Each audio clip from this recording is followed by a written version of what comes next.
Hey everybody, how's it going? It's a Daily Shooter, and today I just want to do a quick California ammunition update.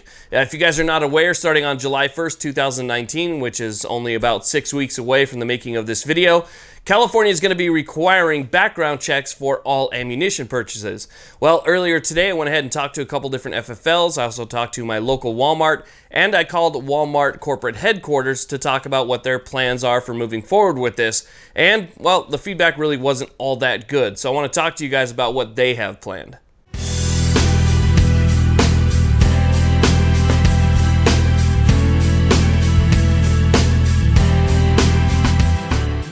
Okay, so let's go ahead and first get started by talking about Walmart. Walmart is kind of a big one, and whether you like Walmart or not, there's reasons that people go there to get their ammunition. One is just sheer convenience. You go there for food or clothes or whatever it is you're going there for. You can always run and stop by the ammo counter and pick up a couple boxes. But there's also price to consider. A lot of people that can't afford, or don't have a big budget for ammunition can go there and get brands like Federal Champion and save a little bit of money over what their local FFL might be charging them. So people go there for convenience, and people also go there for price, and so they want to know if their ammo is still going to be there after July 1st.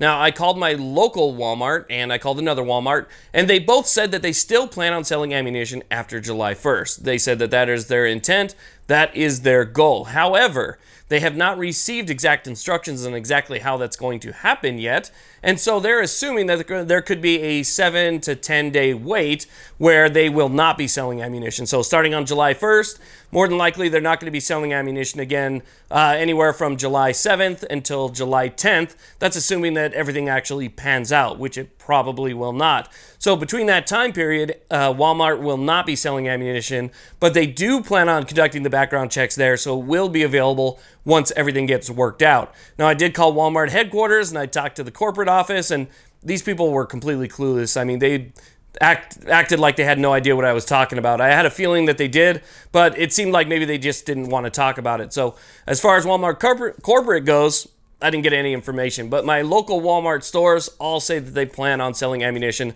after July 1st, with a little bit of a hiccup in between.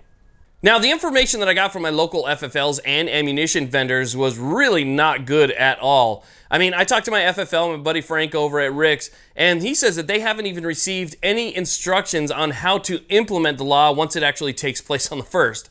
So you're talking, what, 5 or 6 weeks before the law is supposed to take effect?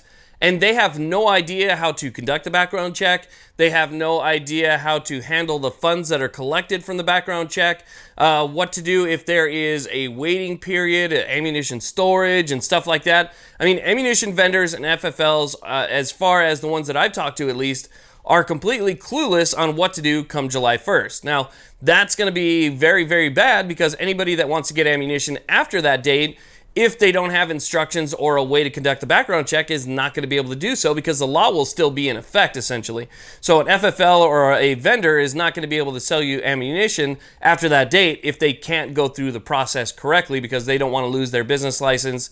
They don't want to find any legal trouble or lose their livelihood, right? So they're not going to be able to sell ammunition. Now, you guys remember when the whole AW ban happened in the state of California, where they went through the new regulations and everybody started putting on fin grips and going through all that crappy process and, making their stuff featureless and so forth. When that happened, it was a complete mess. And it was a mess for like a year, more than a year. As a matter of fact, they're still going through the mess. But when it came to registration and stuff, the site was dropping.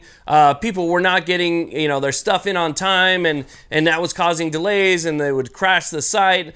So many bad things happened when the registration thing came around that I can only imagine how it's going to be when you ask an entire state with a population like California to go through a background check every time you buy a single box of ammunition. Every time you go and buy a box, you got to do a background check. If you're not in the system, it's going to be $20 or $19, and you might have to wait up to 10 days. And so they're going to have to work with all that. They're going to have to process that. And here again, we are 5 or 6 weeks out, and nobody has any idea exactly what to do. Now, it's possible that the Department of Justice could get out the rules, regulations, guidelines, and so forth to all of the vendors and FFLs between this time, but that's a very short time for implementation. So I assume that there's going to be some type of delay, and I think that probably the first half of July, you might not be able to get ammunition at all from anybody. So if you have the money, I would just go and get it now. Now, there were people out there who I've talked to that mentioned we should boycott buying ammunition for the first 30 days or something like that, just to show California, look, you're not going to get any money out of this and so forth. And so to boycott it. But personally, I think as bad as this is going to get, we may not even need to do that because we might not even be able to get ammunition at all, in which case that's a clear and blatant violation of the Second Amendment. By not allowing me to get ammunition at all, you have now essentially broken the law by violating the Constitution. This is all unconstitutional. Don't get me wrong. You know, every single gun law that you make is an infringement on the Constitution. It is an infringement on the Second Amendment rights. But I'm saying this is an outwardly blatant breaking of the Second Amendment. And so if it's a little bit more in your face, maybe we can use that as ammunition, no pun intended, to fight back against this law and maybe get it overturned. Nonetheless, just wanted to give you guys a heads up about what's going on. Thank you all very much for watching. Thank you for the support. If you want to support this channel, please check down below. I have links that help us out. Thank you all very much again. Please like, subscribe. Have a great day.